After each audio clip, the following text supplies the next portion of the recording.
I have only 5 words for you. From my cold, dead hands. Just 10 days after the Columbine killings, despite the pleas of a community in mourning, Charlton Heston came to Denver and held a large pro-gun rally for the National Rifle Association.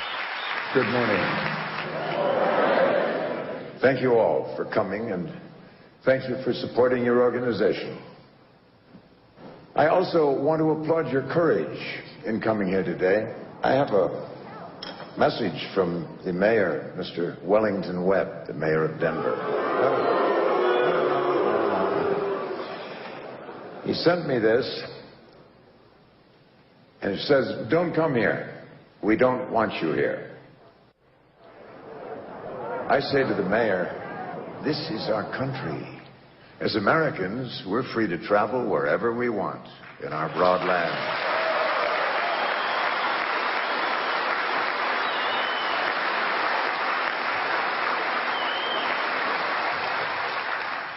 Don't come here. We're already here.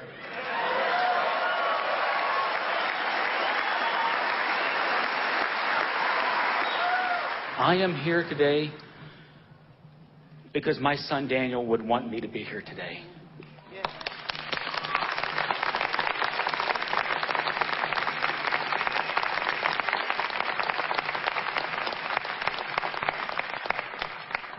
If my son Daniel was not one of the victims, he would be here with me today.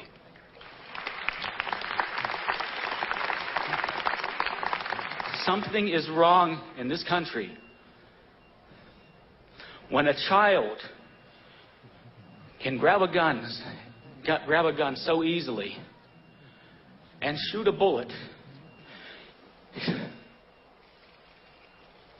into the middle of a child's face, as my son experienced. Something is wrong. But the time has come to understand that a Tech-9 semi-automatic 30-bullet weapon like that killed my son is not used to kill deer. It has no useful purpose. It is time to address this problem. We have work to do, hearts to heal, evil to defeat, and a country to unite.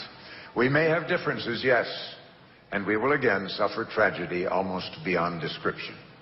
But when the sun sets on Denver tonight, and forevermore, let it always set on we the people, secure in our land of the free and home of the brave. I, for one, plan to do my part. Thank you. Well, like when they had their convention in Colorado a week or whatever, the month after Columbine, yeah, that was just stupid. Just don't do that. I mean, of course you have the right to, but what are you doing? You know, that's just upsetting a whole city full of people. Why would you do that? This is Matt Stone. He grew up in Littleton and has fond memories of Columbine. But yeah, Columbine is just like a crappy school in the middle of a bunch of crappy houses. Matt and his friend Trey Parker found a way to take out their anger of being different in Littleton and turn it not into carnage, but into a cartoon. Just another Sunday morning in my quiet mountain town. You can see your breath hanging in the air. You see homeless people, but you just don't care. It's a sea of smiles in which we'd be glad to drown. It's Sunday morning in a quiet little white bread redneck mountain town. Columbine is a normal high school in a normal suburb, basically. Painfully normal. Just absolutely painfully, horribly average. Littleton in general is. I remember being in 6th grade, and I had to take the math test to get into honors math in 7th grade. And they were like, don't screw this up, because if you screw this up, you won't get into honors math in 7th grade. And of course, if you don't get into honors math in 7th grade, you won't get into honors math in 8th grade, and then in not 9th grade, and not 10th grade, 11th grade, and then you'll just die poor and lonely. And that's it. You know what I mean? It's like you believe in high school and and a lot of it's kids, but the teachers and counselors and principals don't help things. they scare you into conforming and doing good in school by saying, if you're a loser now, you're going to be a loser forever. So that with Eric and Dylan, right, people called them fag. They're like, you know what, if I'm a fag now, I'm a fag forever. And you wish someone just could have grabbed them and gone, dude, high school's not the end of a year and a half or a year, was it? I don't even know. Yeah. A year? No, you just a year. move out? No, they were 2 weeks. They were weeks away from graduation. Yeah, you're done. You know, it's amazing how fast you lose touch with all those people. They just beat it in your head as early as 6th grade. Right.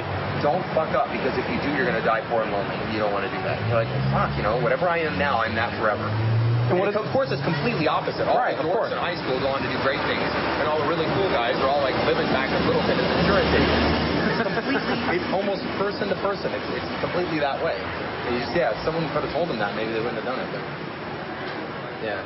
I guess we'll never know why they did it, but one thing adults should never forget: it still sucks being a teenager, and it really sucks going to school. What's your view on high school? I love it. I learn. I get picked on by bastards who hate me, and the principal's a dick. All right. What causes school violence? Him. Yes, and after Columbine, it really sucked being a student in America. Since last spring's shooting at Columbine High, schools nationwide have extended zero-tolerance policies, suspending and expelling students for all kinds of behavior considered unruly or warning signs of violence to come.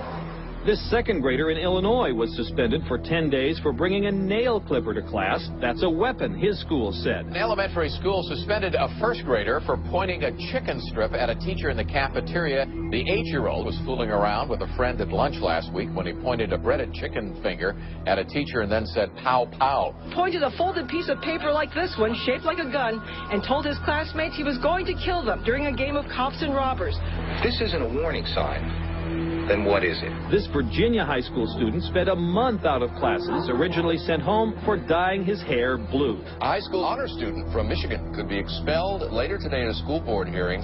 17-year-old Jeremy Hicks wore a Scottish bagpiper's outfit to his junior prom that included a plaid kilt, a feathered hat, and a traditional knife known as a skein dhu. This T-shirt landed a high school student in court. She wanted to start an anarchy club. The little time bombs that are out there ticking, waiting to go off, and there are many of them in every community. Students in at least 7 different states have been suspended or arrested for talking about or planning plots of their own. It's almost like guerrilla warfare. You don't know from which direction the enemy will be coming. Having a well-conceived and strictly enforced dress code can dramatically improve the safety of a school and can ensure a positive learning environment for everyone. As this student's appearance demonstrates, having a lax policy about dress makes it easy for a student to conceal a weapon and makes it difficult to identify intruders on campus.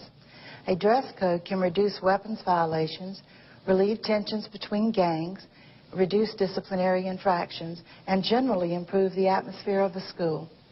Our policy requires that students tuck in their shirts, making the belt line visible at all times. Our students may not wear baggy pants or colors and insignias that are commonly associated with gang activity. This policy was a collaborative effort